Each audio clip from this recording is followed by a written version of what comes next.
Gwen has moved to, I think she lives in the UK, moved to the States, moved to Sweden, back to the US. So she's gone around a lot. And I think one thing she said that I found really interesting was where she talked about how, as an immigrant, especially when you moved around to a couple of places, you find it actually difficult to make friends with people who haven't moved around a lot, because you all see the world differently. Like, I'm not saying everyone behaves that way, or she's not saying everyone behaves that way, but you all see the world differently. And it can be quite some adjustment just trying to make friends with people who haven't moved around quite a bit. That's interesting, but I think I agree with that. But yeah, this was therapy for me. Honestly, just talking to Gwen was therapy for me. And she did say it was therapy for her. And I hope it's therapy for you when you listen to it. Enjoy.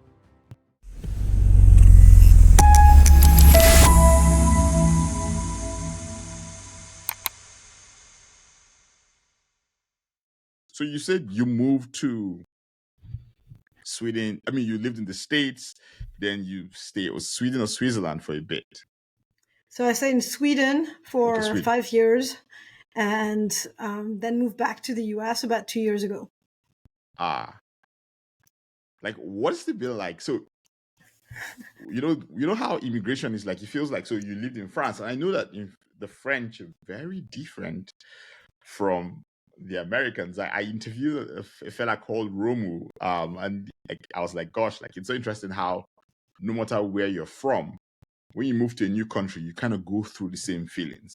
But for someone like you who moved from France to the US, then to Sweden, then back to the US, I'm actually interested in the person you've become as you've gone through that journey where you've French, American, Swedish, back to the States. Like, what has happened? Like, if you were to describe yourself through that journey, like, how are you still the same person? Have you changed a bit?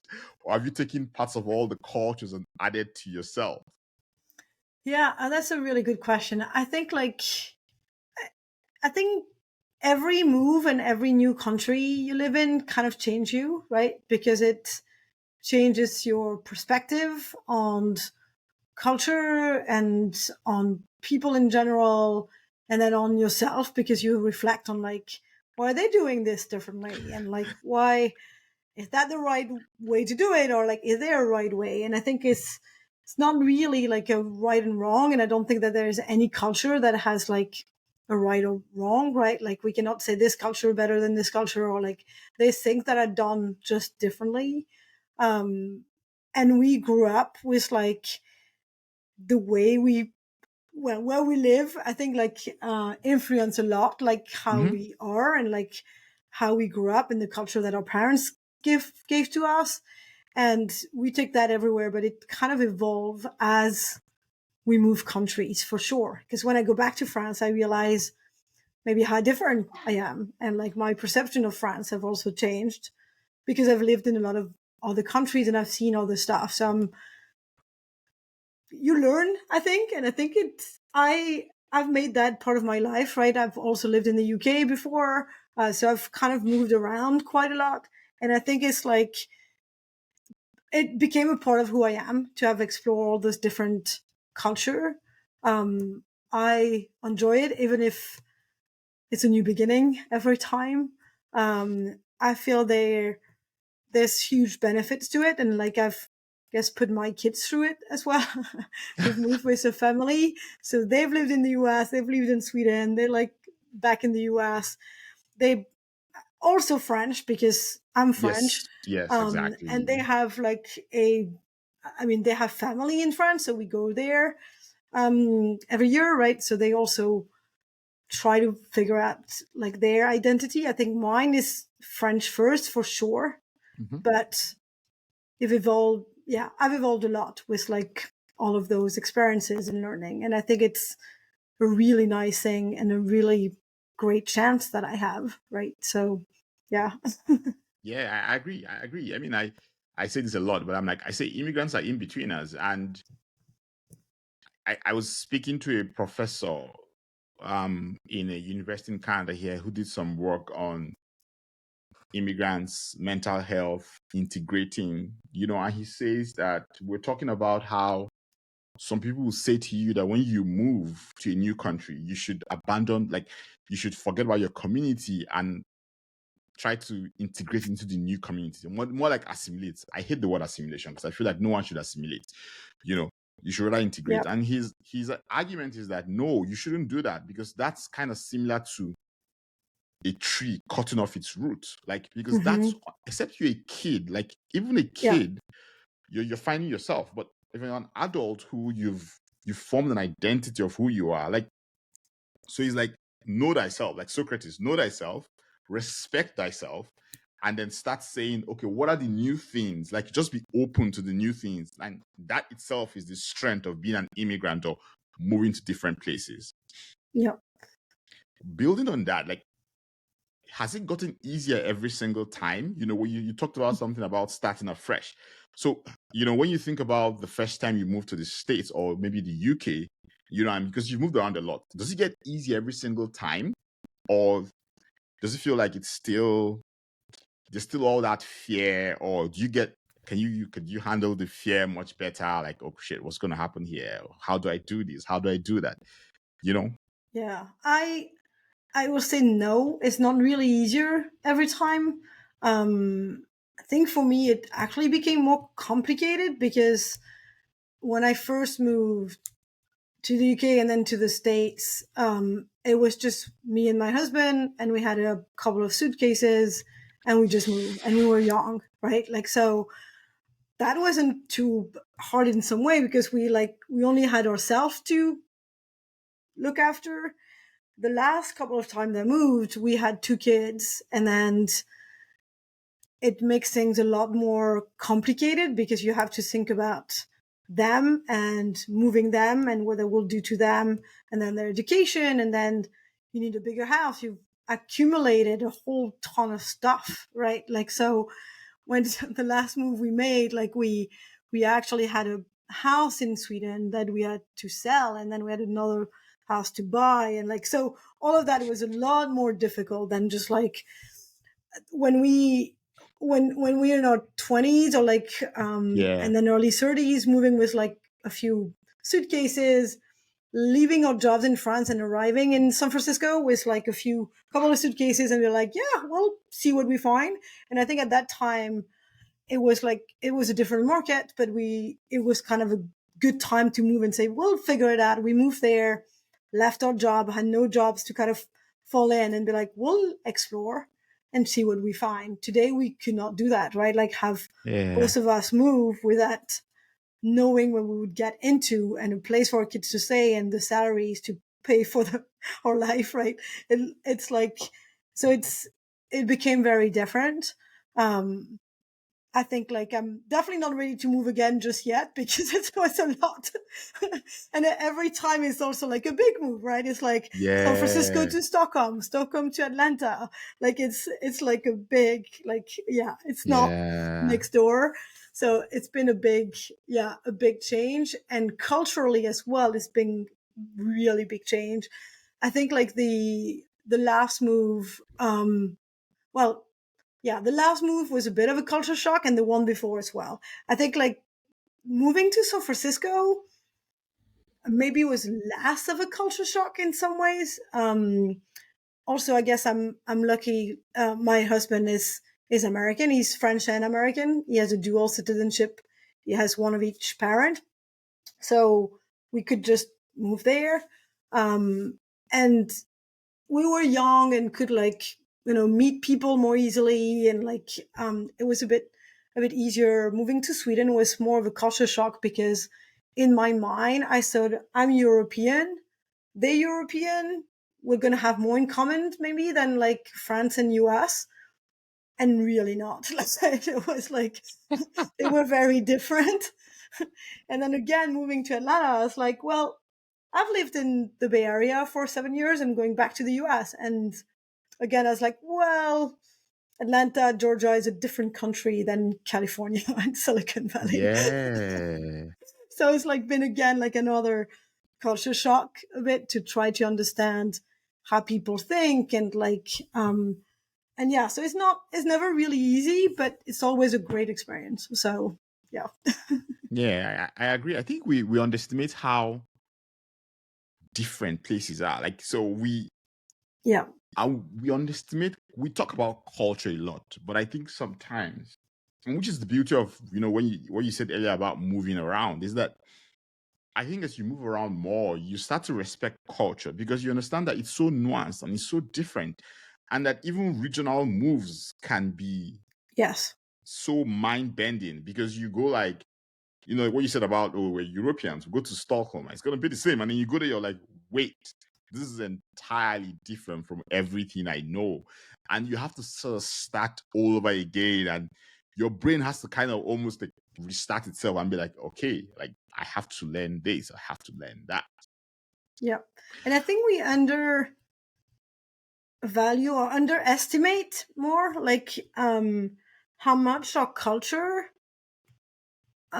influence the way we are. So like Yes. that's definitely something that I've like learned over the years, and like it influenced the way you are and your personality and your ways of working and your communication style, and like it influenced a lot like how you are, right? Like at work and like so and in your social life, and I think it's quite fascinating. I've been fascinating with that for a while because I've moved a lot and because I've also worked in like very global environment and very global companies. Yeah. So in my teams over the years, I got to work with so many different nationalities. Right now in my team, I have like um, people from 3 different continents. So I have people in Australia, people in the US, people in Europe. In Europe, I have people in France, in Sweden, in the UK. So it's like it's a lot, right? And like everyone think a bit differently and collaborate a bit differently, and our relationship to like hierarchy and to time, and there's a lot of things like that that varies from one culture to another, that like makes it really fascinating on like I joke, I'm always late, but yeah, I'm French, so it's like it's okay. Like if I if like my German colleague or like Swedish colleague, then it's cliche, but at the same time it's true. They are like very punctual, right? Like where in France time is a bit more fluid, and then I think Hmm. like in other countries is a lot more fluid. Like so it those kind of perception are really interesting. I really like this book, The Culture Map. Yeah, I Yeah. have that book. I haven't read it yet, but Oh, you should read it because it's like it's fascinating. It's like, and some of it you'll think is cliche, but when you start thinking about your own culture and where you place on that map for all those different criteria, you realize that like there's so much truth. It's like cliches are always have a Tr- little bit truths. of truth into Yes. them, right? So Yeah. it's like, Yeah. when people say the French are rude, like I'm like, well, there is like a part of it that is we are very direct and like very Hmm. kind of Hmm. forward and to the point, and like so. Yeah, some people from other culture might think this It's rude. rude. Yeah. It's not rude. It's just the way we like, interact, and like we Yeah. like a good debate, and you'll hear people argumenting and like yelling at each other and then forgetting about it and having a drink. But if you do that, like in Sweden, for example, and you start yelling at someone, they'll be like, what, what's happening? She's really, really mad. And like, so I think it comes with anecdotes of like people thinking that I was maybe in a bad mood because I was maybe aggressive. I'm like, I don't think it was that aggressive, but so I had to tone down a lot of like how I interact with people because it goes both ways. I think like Yes. Yeah. you have to like, yes, keep your own culture and like not change your own personality, but Hmm. also understand that like the way you're acting might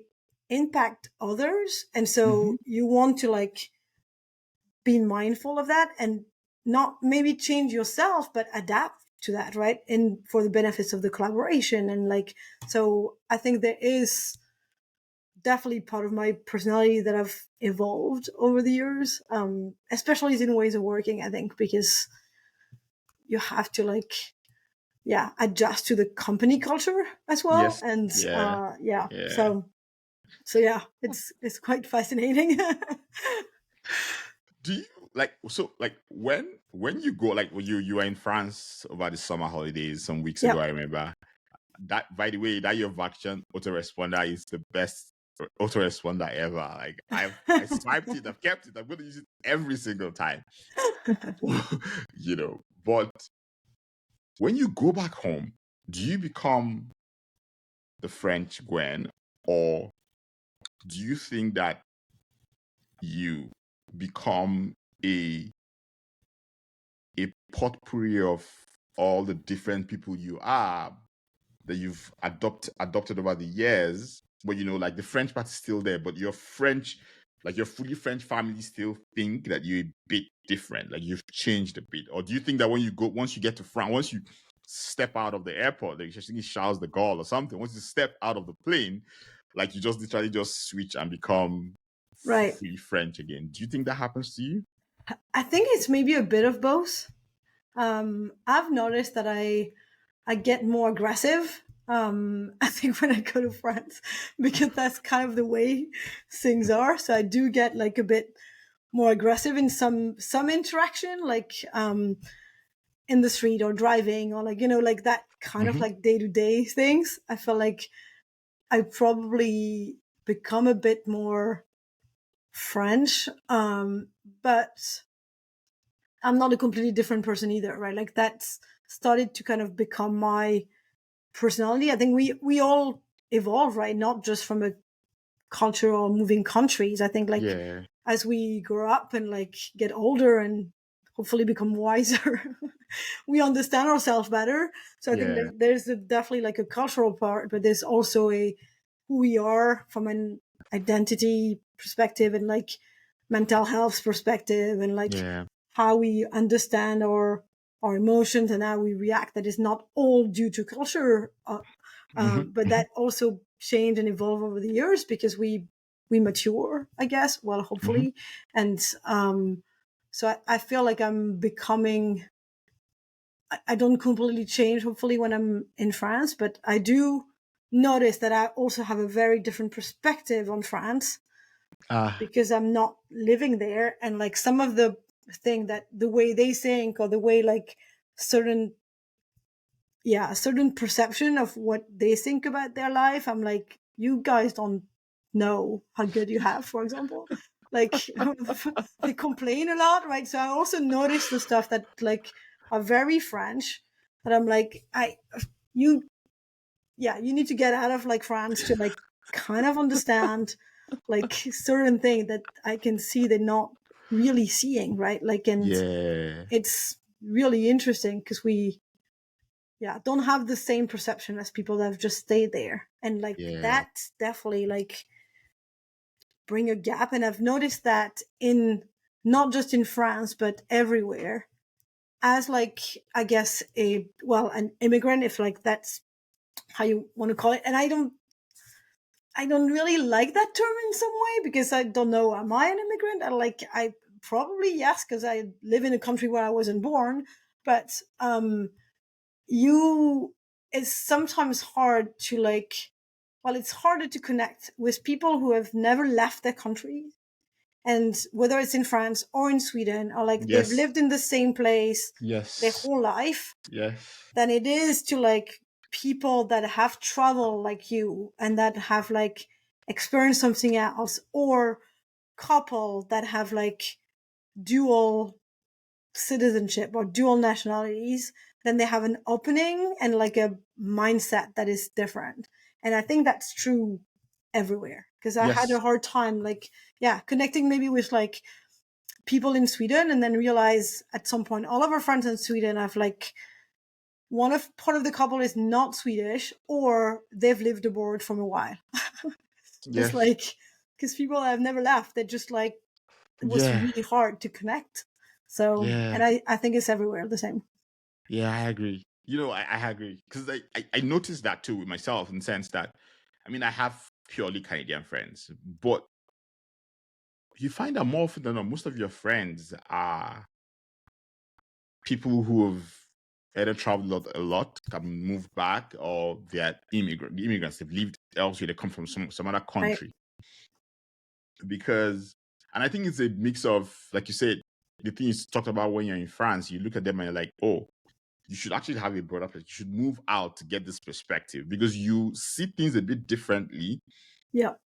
And humans are very tribal, I think. We are naturally tribal. We kind of always gravitate towards people that look like us. And look like us doesn't mean look personal, but either behave like us or share certain traits with us. And so when you meet someone who thinks a bit differently, not a lot of us struggle with our ego to kind of accept that, okay, there's probably some truth in that. And that struggle with the ego or with the mind just means that we either fight with the person in a way and then we walk away, or we just like, you know what, I'm going to avoid this. I don't want this. And they Yeah. just, so that way the friendship never builds because both of you can just cross that line that allows you to kind of come together.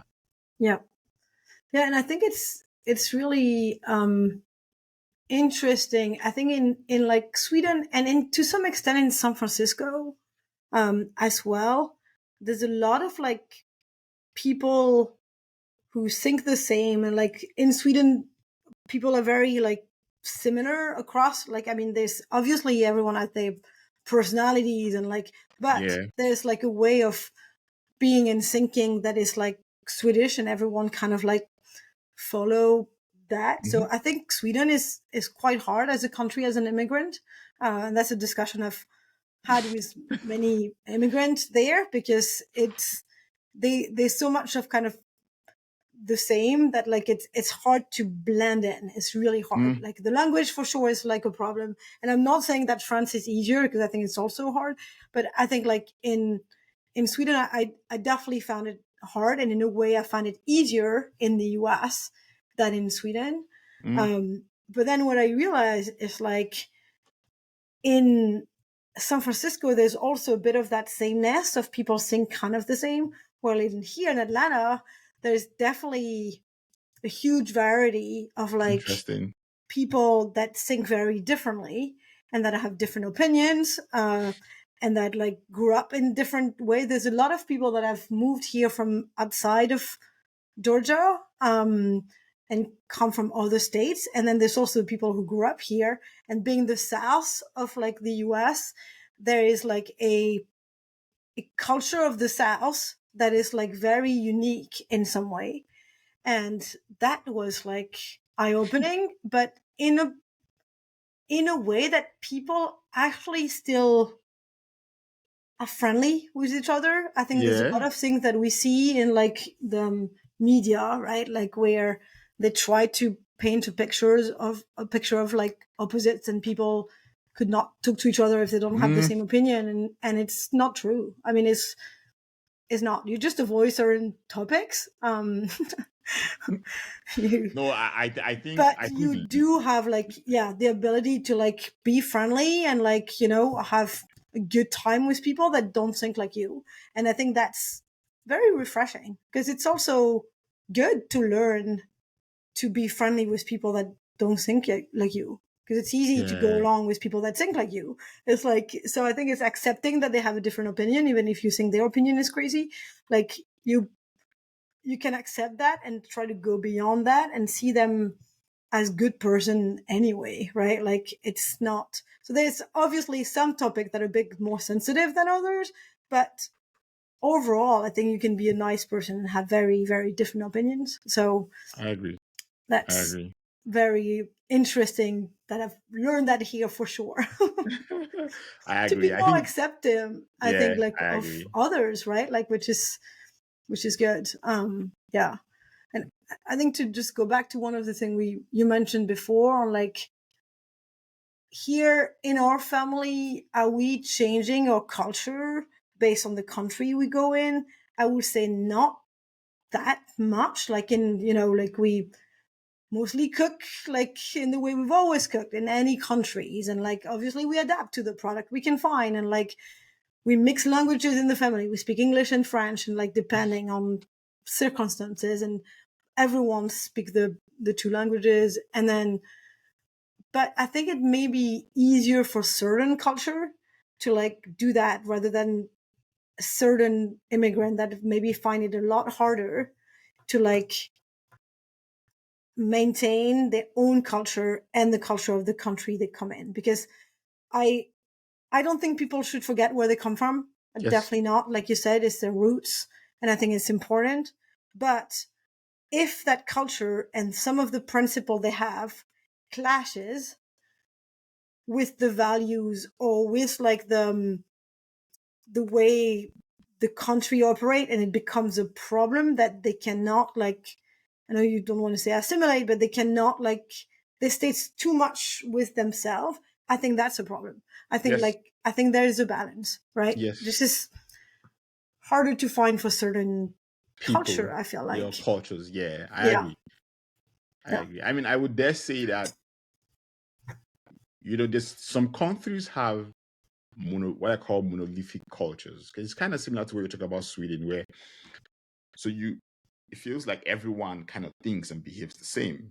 And I'm not trying to call anyone out, but like I just feel like if the culture is very monolithic, then yeah, there's that struggle to kind of adjust when you move to a new country. If Hmm. the culture is a bit more diverse in the sense that it feels like every city or every region is a bit different. And when you meet someone from another side of the country, you're like, oh yeah, they're very different from who I am. I feel like it's a strength because it sort of helps you when you move to a new country. Yeah. You're a bit more open to like, oh yeah, like this is just like me being in my country, but it's just a bit more extreme than what I would have seen back home. Yeah. Yeah. Yeah, Um, for sure.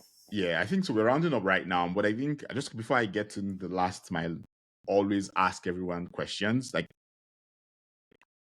how has your definition of home changed all these years? Like, what does home mean to you right now? Home. Yeah, that's a really good question. I think like as a cliche, I'll say like it is a bit where my family is, right? Like where I have my husband and my kids. But I also know that I've heard myself say this, like Sweden was never home. And so I think like I never had this feeling that it was home, where I probably had it more when I lived in the Bay Area, in some way. Um, but I have like a connection to France that will never go away. I don't know if I want to go back there. I do not want to go back to live there right now. Like I made that conscious decision that like I could have, right? And I was like, I'm not ready because I think I've changed more than some of the people there. I don't want to live in that culture. So I'm like, I'm not ready for it. There's stuff that I think I'll prefer in like in the US or even in Sweden, especially in the work culture. Um so but then I have this strong connection still to France when we go back. I do say home because that's also where my mom is, right? Like so there is Mhm. that family connection. I'm starting to feel that here is home too. I think it's the notion of potentially having several homes. But Yes. I feel like because I've moved a lot, like I maybe attach less, attach less to like a specific place rather than like making a house a home, right? It's like, okay, our house, like I like it, our neighborhood, like it's starting to feel like we find here for at least a few years. And like, will I stay here for like the next 10 years? Probably not. But like, I don't know, maybe I'll like discover that like this is perfect for my kids and it's going to become harder as they grow up to move them. So I think we'll see. I think it's the thing that we think the grass is greener somewhere else, and in Yeah. reality there's like no place is perfect. Mhm. So I changed my mind. I'm like, oh, this is going to be great. And it's always great. The adventure and the moving, I love that. I love that like moment when we decide we're going to move and then then we have to start things over and it's a bit hard, but it's also fun. And so the discovery of something new is always fun. And I think it's after like, I don't know, maybe 4 years somewhere when you're like, hmm, Do we really like it here, or do we Yeah. go to the next thing? I feel like it's almost like, yeah, I don't know if I'm chasing something else, every time and I never find it, or if it's just part of like a new adventure. And like, yeah. So who knows? Hmm. Yeah, that's really deep. That which you raised something really interesting, which is, do people immigrate because, I mean, some people immigrate because they want to survive. They're refugees, like they're running, they Exactly. need to They have survive. to, right? They Yeah, have to leave, exactly. yeah. Yeah. But certain people immigrate just because they are natural, adventurously, they just like to try things. And so that itch in you just means that you're always just trying to find a new place. Some people immigrate because, oh, they're looking for better opportunities. But like, I just wonder if they're, if you thought about it, yeah, are there people who immigrate because if they had lived in a certain time, they would have been sailors who Yeah. who were going from port to port. That sort of thing. I wonder if there's some possibility in there. But I mean, someday we'll know, or we might never know. Yeah. No, I think that's the thing. I've asked this question to myself before. It's like, okay, we want to move again, and it's like, are we, chasing something, leaving something? Like, I just felt like it became a bit part of a way of life, and yeah, at some point we'll need to kind of like stop, because, or maybe it's now we need to stop, because of our kids, and like they need stability, and they need to Yeah. kind of like discover who they are, and like, but and maybe they will get that like same urge to like move around when they grow up. Yeah. And it's funny because I come from a family who is basically stayed in the same place, in the same house, like in like for their entire life, right? Like I lived in the same house from age 0 to like 18 when I went to college, right? Like I lived in the same house. Like it was, I had like my grandparents in the same village, and like my uncle and aunt lived next door, and it was a very like, and I think that's also, that felt too small for me quite early on, where I was like, I need something else. This is not, I needed something bigger. And so it was kind of a perfect, everything was perfect. Everything was kind of in harmony, but there was like this small village mindset. I was like, I didn't see myself stay in that my whole life. And I can definitely not see myself going back to it ever. So it will have to be something else at some point if I go back to France.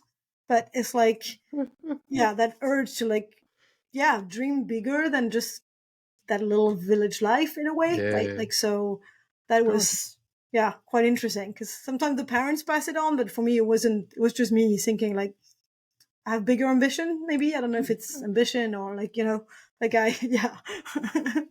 So, What I'll find interesting is if the kids experience the other side of it, and they go like, oh, you know what I want as I start my family, or I start my life, is I want that small village thing where I have family around. Because it's interesting whether it's something to think about, whether we experience A and then we want the opposite, that sort of thing. yeah, So because you saw these, you're like, oh no, I want something else. And then the children, we grow up and want something else. Then our kids experience, because our kids live life through us. I mean, yeah, till they're like 18. And so they experience that path and they go like, oh no, okay, no.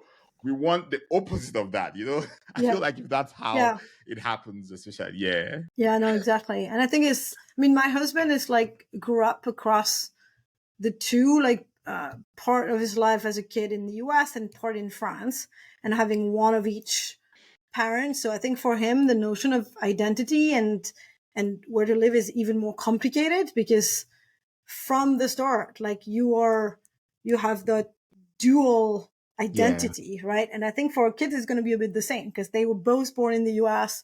They've actually never lived in France, and they go there and they speak French, but they like, so the who they are and what is the culture? Is it like, Mm. is it France? Is it like US? In many ways, we are still very French, and like, and perceive as such, I will say here, at least me, maybe my husband less, because he's, well, also completely American, right? Like, but for them, it's like, what do they identify with? Like, I don't Yeah. know, right? Like, and they spent 5 years, which is for, well, I guess both of them longest time of their life. They're 8 and 11, so they spent 5 years in Sweden. So it's like, are they more Swedish than anything else?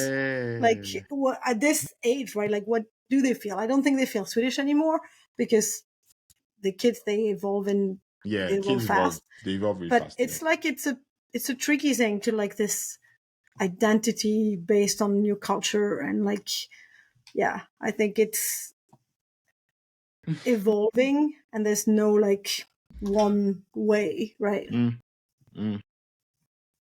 Gosh, you raised so many interesting points. It's a great topic, when you like reach out. I was like, yeah, I can definitely. I like this topic. It's very interesting, and I don't get to talk a lot about it because I usually talk about more work-related Work, yeah, and topics, brand but and marketing. brand and marketing. So it's like, yeah, give me yeah. I'm happy for like a new topic of talking Yeah. about identities and culture, because it's definitely part of who I am. Yeah. But it's also yeah, because I've moved so much. But it's I think it's a big chance that I have, right? That I had no. It was in a way easier than for a lot of people, and I immigrated not because I needed to, just because I wanted to, right? Like, Mm-hmm. experience something new. And I had a husband who's American, so we married, and I had a green card. So it's like, I had it easy compared to like Yeah.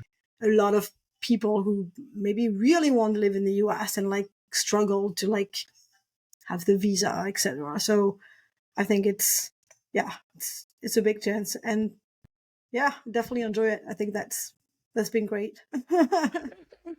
Yeah, this has been really good. I think the last question I have for you, like, if you think about all the things you've gone through right now, I mean, you've gone through in your journey, like, is Yeah. there anything you'd have done differently?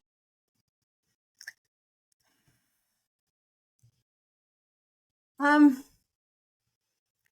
No, I don't think I really think that way, because I think you always make decision with like the information you have at a time, and Yeah. like I think it's like I don't think you should have regrets, because like you make conscious decision with all the information you have at a certain time, and you have to like see them as the best decision you could make at that time.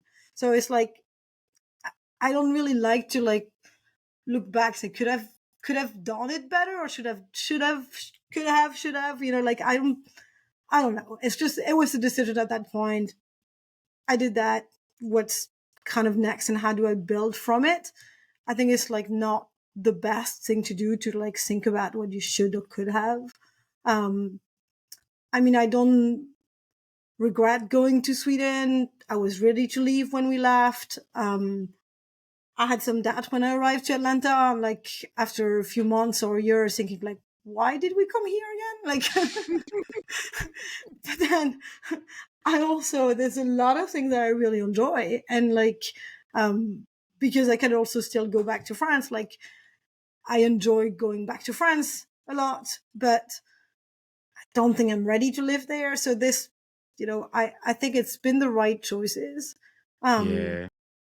Maybe getting a bit closer to the family. I think that's maybe the thing that is like a bit difficult when Yeah. you leave. It's like, I'm far away, right? Like, and don't get to see them that often. And like, I'm pretty close to my mom, but I don't see my sister very often. And we call each other, but we're not super close. And like, yeah, I think that's the part. Maybe I like getting closer to family, but yeah, you It's have to what it trade. is.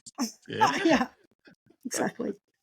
Yep. Yeah, I think that's the trade-off with when you move. Like, that's just a trade-off you sort of have to live with. Yep. That Yeah. the concept of family changes, in a Yeah. way. Like, it Exactly. changes entirely. Yeah. And even I think like the friendships, I think like it's Yes. probably more lonely in a way to move all the time. because you have to like restart a group of friends, right? Like, and it's really hard to keep friend long distance, right? Like, except if they've been friends for years and years, like the friend we made in Sweden, like most of them will probably don't talk to like anymore, right? Like, because you have to stay very close to continue talking to people. So we have, our friends have evolved a lot, and we have new friends in new countries, and some that we keep, but a lot that we just lose, right? And I think that's been an interesting reflection for me too, on like, why don't we have more friends? And like, there's a moment of like loneliness. I think definitely in Sweden we had that a lot, because they're not the most social people. So, and it was COVID, and so it got lonely at some point, and like and I think we learn to like feel less about it in a way, like it becomes less important than for some people. I think that notion of friendship, and it's the same for family, is like, we've made this work, I think also because me and my husband has a really, really strong relationship, and that we followed each other in all of those moves. We've been together for like 20 plus years. So it's like, without that, I think it would have been terrible. But like, because we have the two of us, this is what matters the most, and the rest is a bit more secondary. So yeah. Yeah. Yes. Yeah. Yeah. And Because friendships become like your marriage or your partner becomes extremely important, because without that, that's the first port of call. Everything builds on that. And gosh, yes. And so and it is like, it's the constant, right? Like in all of those moves we've made, that was the constant. We've always done it together. And I think we've learning to keep that strong, because the friendships we have to learn to become friends with people that we maybe would not have been friend with in different circumstances, right? Like, we become friend with our neighbors, and like, are they like us? And probably not. If we were not been neighbors, we would have never been friends, right? Like, so there's that type of like connection, which sometimes can be hard, because I think you probably have less friends when you move around, because you have to start over every time, and like, it's like, I think that's can be hard, but it's also realizing that maybe there's other, the small family we have is what matters the most, right? Like, so yep. This is a good place to end this, because like one is, it's so good. Two, I don't take too much of your time. Three, I feel like if they leave me and you here, we will talk about this for the next 2 hours. Yeah. Like, gosh, That's it's true. so good. Gosh, and because you raise really, really important points. Like, because people gloss over these things. They gloss over it. They talk about it like, they talk about the adventure. They don't talk about the pain, the struggle. The fact that your contact list is refreshed every single time. The fact that the friends you used to know before suddenly become, you guys go farther and farther away, and then you talk once a month, once a year, and then once every 2 years, and then you stop talking again. And you're right. If you don't spend a long time with someone, it's so hard to keep the friendship going once you all aren't exactly close to each other. Yeah. And it takes time to build strong friendships. I think like, yes, if you move somewhere and after 2 years, you probably have like we are in this now, we have like people we hang out with, we have like good contact that we will call friends, but are they like true, really big friendship? Like, no, not yet, right? not Like, yet, they're not not like, yet. some of them will probably become that, like, but it's, and you have to go out of your way to try to find people that could become that. That's something I learned in Sweden. I think is like, we didn't found our people. I think, like, in a way we made friends, but like we didn't really find like a community as Mm, much, and people I we wanted, understand what you're yeah, to saying. get really close to. And so I think that's what made us a bit lonely. And here I'm trying to kind of get out of our way to meet new people. And it's an effort, right? It's like, especially as an adult, because all you want to do every day is just watch TV. At the end of the day, you just like sit Yeah, in the sofa and watch TV rather than like network and like try to meet new people. And like it's an effort to do that. And depending on your personality, it's hard or you just don't do it. yeah, Like I need a lot of people and like a network, and like so I go out and seek those interaction. My husband, he hates the networking event when he doesn't know anybody, right? It's like, this is like, how can you like that? It's like super painful. I'm like, yeah, but then I get conversation with people that I maybe don't get with just my neighbors, or like there's something there, but you have to like realize that it's an effort to make new friends, and like yeah. especially as an adult. And as a new person in the community, like it's hard. Yeah, It it's is hard. really It's hard. hard. And people there that have been here and not moved, they don't really need you as a new friend because No, they have no, all of no. their They community. So yeah. they don't really care. And you're like, but I need friends. Like, like be like, it's not like a kid who said, hey, will you be my friend? Like, Yeah. so yeah. And like, it just takes a Gosh. while to get there. And then sometimes you never get there and you're like, okay, well, it is what it is. So yeah. Yeah. Thank you so much. Well, thanks for having me. It was great discussion. I mean, I think that's pretty fascinating, right? Like, and as talking to you, it made me reflect on things that I maybe never expressed out loud. So I'm like, that was good. Felt a bit like a therapy session for like, me as what it means for me to be French in the US. So yeah, Thank you so nice. much. Yeah. Thank you. Honestly. And for me, because I feel like it feels that way for me too, because every single time I talk to someone, because what we really just explore is like, what does it really mean to be an immigrant? What does it mean to get up, pack your life into suitcases, and Right, go start afresh? Like, what does that mean? And right. you're right. It really is. It is tough, but it is beautiful at the same time. And I think like that's Yep. the joy in it at all and all. Thank you so much for listening to this. This was a very interesting conversation.